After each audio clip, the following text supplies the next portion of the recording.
Hey, everybody. Welcome back into another edition of the DrBicuspid.com podcast. My name is Kevin Henry. I'm the editor in chief of DrBicuspid.com, and I'm thrilled today to be joined by Kimber Cobb, RDH, who is the new executive director of the American Association of Dental Boards. Kimber, how are you today? I'm great. Thank you so much for having us, Kevin. We really appreciate it. Hey, I'm glad to have you on, and I know that you have just assumed the full-time executive director role after being the interim executive director. So congratulations on that. Thank you very much. It's been a great transition. I'm humbled and honored at the board's decision, and look forward to our continued work. Well, before we dive into the topic today, could you just give our audience a little bit about your background? I know you're an RDH, but also just tell us a little bit about you. Sure. Well, I started years ago as a military wife and dental hygienist. So, and after taught in had private practice settings and also taught dental hygiene off and on for about a decade. So, the last 20 years, I've been definitely in dental regulation and licensure. I grew up on some of that. Grew up in a dental family, and so it's been a huge part of my life. Initially, got involved in more test development type entities, but subsequently have kind of moved to a national level of dental regulation and licensure and how that process works. So it's been an interesting evolution, but one I care about very deeply. And speaking of evolution, I wanted to get your thoughts today on the compact. And certainly we have been covering this on drbicuspid.com. And, Yes, and, thank and I know it's something you've been very passionate about as well. And just kind of wondering where things are, where things are going. Could you just kind of give us a 30,000 foot view, and then maybe we can dive in a little deeper with some more questions? Sure, absolutely. So we've had some great news on our end recently. Louisiana is our first state that joined the AADB Compact. So we're thrilled about that. We're active in two or three other states that have longer legislative sessions right now. So we are still hopeful, even though in most states this is a legislative break. But that's been very exciting. You know, this has been quite a process, Kevin, from the initial drafting of our language to where we are today. So it's been a lot of hard work and legislative effort. We appreciate all our stakeholders that have stepped up and our lobbyists. So it has been quite an evolution, lots of hard legislative work, but that's where things stand. We introduced in 10 states this year, and so far have Louisiana. As I said, we're hopeful about some others, but are already strategizing and have plans in states again for 2026. So we're excited to get things going. We only need about 5 states to activate our compact. So we're hopefully we will achieve that in 2026 and can get rolling with this great tool for the profession. And are there different compacts out there? And if so, how do they kind of work together, or do they? That's a great question. As unfortunately, there are two compacts, which has complicated things a bit. But so ours, we came together with our stakeholders from across the country, state member boards, legal counsel from several states, administrators, their executive directors to formulate our language. The alternate compact has been developed by Council of State Governments, which is a non-governmental agency. They have a lot of legislative activity, but they do have a division that focuses solely on compacts. And they're combined with the American Dental Association, who is the professional association for dentistry, to formulate their own compact. That was initially the one that was formed. Did try to interject and request some language changes when they were in the developmental process that unfortunately could not be accomplished. So subsequently, not too long, maybe a few months after they launched their legislative language, our stakeholders came together to write a compact that continues to protect the public and the profession. So there's been a lot of information out there about both sides. So that's a great question, and it definitely has been, challenging here and there legislatively. We've maintained, we'd be happy to talk about amendments and talk about changes to the CSG language, but have been told it's immutable and can't be altered at this point. So that therefore we continue our efforts to protect the public. So for those dental hygienists out there, and I know that's one of the things that they're one of the professions, I should say, that's going to ultimately benefit from the compact.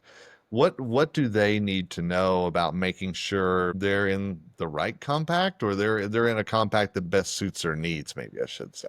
Sure. And, that's another great question. The grassroots dental hygienists that we come into contact with, whether it's at a state board level or just within the profession, are definitely for upholding the current standards. So that is, as we look at the changes that are happening in dentistry, this focus of deregulation, there's a lot of discussion about licensure for what we call non-accredited practitioners who, have the standards they have to achieve in order to get licensure in the US.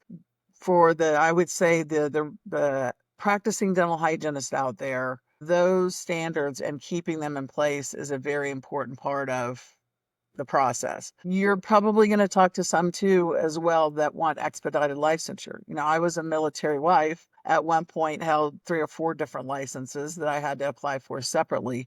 So that is the kind of the balance between these two issues, and they may fall on the side of it's much more important to be able to go practice where I want to. But that can create also a pathway for maybe practitioners who don't have the patient's best interest in mind to be able to do the same thing. So it really is finding that balance, and you'll probably find, both sides out there at a practitioner level. But the majority of individuals I've encountered, whether it's former students, former colleagues, whatever, would absolutely support upholding the current standards, which AADB Compact does. Do you find that your background with the military and moving around makes you more passionate about this? Absolutely. Absolutely. Because I can see both sides. It was difficult and many more hoops, so to speak, to jump through 20, 30, well, way too long for me to admit right now, that many decades ago. But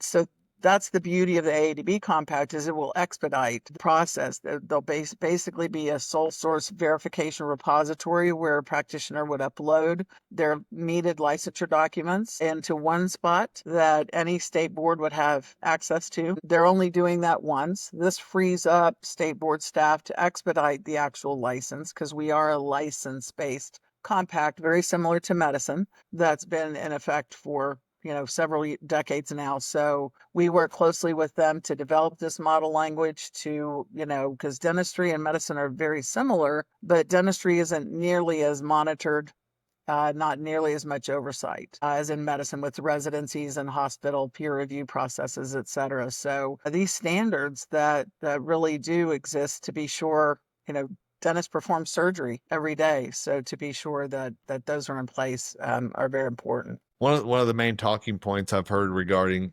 compacts is as a whole, not only it helps with those who want to move and practice where maybe they can or want, but also it's supposed to be helping with staffing shortages. It's supposed to be helping reach maybe some underpopulated areas. Do you see that that is going to be a benefit of this down the road? Unfortunately, no. Okay. There's a lot of discussion about this, Kevin, in dentistry, and a lot of, obviously maybe some accreditation updates, but also some other auxiliary, like developing some auxiliary roles such as a dental therapist, or now we have oral preventive assistance evolving. But unfortunately, there's a set number of graduating practitioners every year. 6 or 7 thousand, I think, dentists it is, and hygienists as well. So it's not going to increase or solve, the number of practitioners, and it's not going to solve access to care because unfortunately, if practitioners tend to, for instance, I lived in the Washington, D.C. area, there were a lot of dental hygienists that would practice over one state border or another with DC, Virginia, Maryland right there. So, but they tend to move where the money is. And that's big cities. That is where the pay is better. The accommodations are better. So it really does not solve these rural communities and populations that currently do not have access to care. So that is to me a misnomer Okay. that I've heard about the CSG compact solving or helping address access to care. Unfortunately, that's not the case. It's something very needed, though. You mentioned the OPA and some of the discussions there's been in Arizona and other states regarding the oral preventive assistant. Is how does AADB keep track of maybe those new designations or those new roles that are coming into play that are hopefully maybe trying to help with staffing shortages? Sure. We actually stay in touch with our state boards, our stakeholders, because they're the experts in their states. Our executive directors across our state boards are wonderful allies. They work so hard. Many of them have multiple boards that they're managing in their lab. Addressing issues and regulation in dentistry these days is very complicated. So I always tease them when they come on board. Like, I don't know what other boards you've managed, but you've never met one like dentistry. So we really do rely on them for information.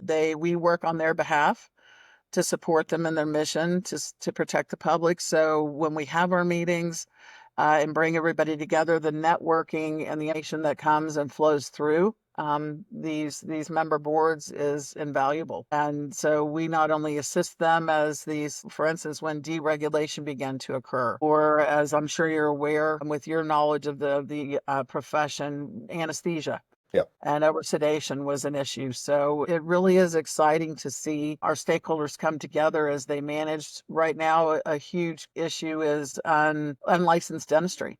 Yes. I just had a conversation with an executive director who had to, go manage that this morning. So it's a great way to stay in touch, and it really does help our boards know how other boards are handling things. And last question for you. You mentioned earlier Louisiana had come on board. There were other states that you were in contact with right now. Is there a timeline or a best case scenario in your mind for what comes next with your compact? I wish I had a crystal ball, and I would love it to tell us, yes, you've got your 5 states by this time next year. Unfortunately, each state is different. The politics, the legislative process, so it really is hard to judge, but we definitely are strategizing to make the best use of our resources to work with those states, whether it's on an internal level or through a lobbyist and up against maybe the local dental or dental hygiene association. So I think things are very promising as we've all gotten better at this process. It's a very different focus than we typically have in dental regulation. Nevertheless, a very key important factor to